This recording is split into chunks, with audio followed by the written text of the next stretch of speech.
Secular मतलब सरकार धर्म से ऊपर है, पंथ से ऊपर है। समाजवाद यानी संसाधनों पर सबका हक है।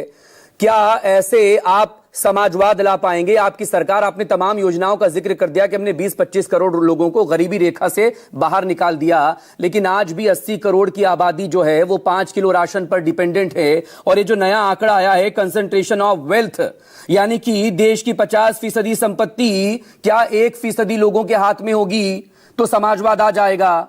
फिर संसाधन पर हक किसका है? फिर किसके लिए योजनाएं चला रही है आपकी सरकार? जवाब दे दीजिए इसका।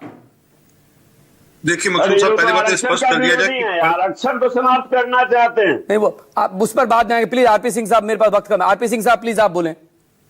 देखिए मकसूद साहब, एक बात जो प्रधानमंत्री जी का बयान है उसको भी आप बोल देते एक बार अच्छा होता। प्रधानमंत्री जी बड़ा स्पष्ट कहा, अगर बाबा साहब भी आकर अगर बदलना चाहते तो आज संविधान नहीं बदल सकते। ये प्रधानमंत्री जी का बयान है। और मोहन भागवत जी का भी बयान बताते अप्रैल 2024 का, इसमें बड़ा स्पष्टता से कहा कि रिजर्वेशन नहीं हटेगी, ना हटनी चाहिए।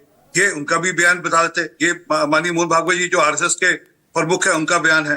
परंतु क्या है कि राजनीतिक ढंग से अपने हिसाब से हर किसी को अपनी बात कहनी का और अपने हिसाब से उसको तोड़ना मोड़ना है। परंतु जो पक्ष है सेक्युलरिज्म और समाजवाद, ये दोनों शब्द मिसेस गांधी ने बाद में जोड़े, इमरजेंसी के जोड़े।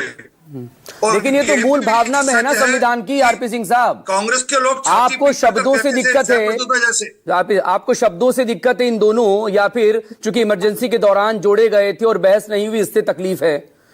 क्योंकि प्रियम्बल में ही तो लिखा हुआ है वो किस तरह की धार्मिक और विचारों की स्वतंत्रता दे रहा है। सामाजिक, आर्थिक और राजनीतिक न्याय की बात कर रहे हैं तो प्रियम्बल में लिखा, ये देखिए। अरे मकसूद साहब एक मिनट रुकिए ना, रुकिए एक मिनट रुकिए। अरे एक मिनट रुकिए। ओरिजिनल प्रियम्बल पढ़िए ना, उसमें क्या लिखा हुआ है। और हम कह रहे हैं कि जो चीज आप जबरदस्ती थोपोगे, सेक्शन 35 से लगाया गया देश के अंदर, क्या कहीं से किसी पार्लियामेंट के थ्रू पास किया गया था? और ये लोग सुप्रीम कोर्ट की दुहाई देते हैं। शाहबानो वाले केस में सुप्रीम कोर्ट ने फैसला दिया था, उसको बदल दिया था, नहीं बदल दिया राजीव गांधी ने। और कौन लोग बात करें जिन्होंने पोस्टल बिल लागू किया देश के अंदर? कांग्रेस के रास्ते पर चलेंगे, जिन्होंने इमरजेंसी लागू करी।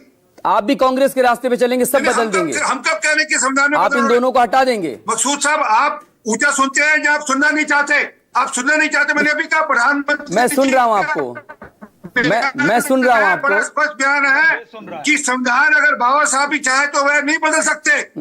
हाँ तो फिर ये इस तरह के बयान क्यों आते हैं, चाहे वो संघ हो या फिर बीजेपी के नेता हो? प्रधानमंत्री जी का बयान है कि अगर बाबा साहब भी चाहे तो वह भी संविधान नहीं बदल सकते अब। लेकिन ये बयान तो संघ या बीजेपी की तरफ से ही आते हैं। नहीं, आप एक मैं दोबारा अंडरलाइन करता हूं प्लीज। प्रधानमंत्री जी ने बड़ा स्पष्ट से कहा, अरे सुनिए ना एक मिनट, आपने बोल दिया, मुझे सुन लीजिए। आप बार बार अपनी बात करते हैं, ठीक थोड़ा ये। मैं सुन रहा हूं, मेरी बात सुन लीजिए। आपको आवाज रिपीट हो रही है, मैं सुन रहा हूं। स्पष्ट से कहा कि देश का संविधान अगर बाबा साहब भी अब आकर बदलना चाहे तो नहीं बदल सकते। इसके आगे कोई बात ही नहीं रह जाती। तो फिर ये बयान क्यों आ रहे हैं? लल्लू सिंह बदल सकते हैं, लल्लू सिंह बदल सकते हैं। आजादी छीन लेंगे क्या? वैसे अभिव्यक्ति की आजादी की बात करते हैं, बयान की बात करें तो मैं जो पूछ रहा हूँ, शाहबानो वाले मामले में कोर्ट के फैसले के बाद, सुप्रीम कोर्ट के कांग्रेस को उसकी सजा मिली ना, बेंच के फैसले के बाद क्यों बदला गया? कांग्रेस को सजा मिली ना, उसकी सत्ता से बाहर हुई थी ना।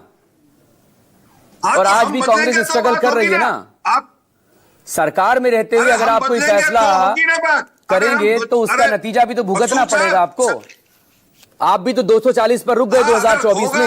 एक कमेंट, क्योंकि कांग्रेस का जिक्र हो रहा है, टीना कर्मवीर, एक कमेंट आप दे दीजिए, मेरे पास वक्त की कमी है। आरपी सिंह साहब को जरा प्लीज काउंटर कर दें। हाँ, ये बैसाखी की सरकार है और बैसाखी लेकर भी इतना अहंकार कर रहे हैं और ये बार बार कोट कर रहे हैं कि नहीं, मोदी जी ने कहा बाबा साहब आ जाएंगे। ये अहंकार दिखता है, ये अहंकार दिखता है क्योंकि अमित शाह संसद में खड़े होकर अम्बेडकर। हाँ, कोई फैशन नहीं है। और जिस तरीके से आज तक अमित शाह ने माफी नहीं मांगी और ये सब समस्त दलित आदिवासी देख रहे हैं और ये कहते हैं कि आप लोग ऐसा सपना मत देखिए, बैसाखी की सरकार लेकर ऐसा सपना मत देखिए कि संविधान बदल देंगे, क्योंकि सभी देशभक्त खड़े हो जाएंगे और आप मेरे पास वक्त की बहुत कमी है, बहुत कमी।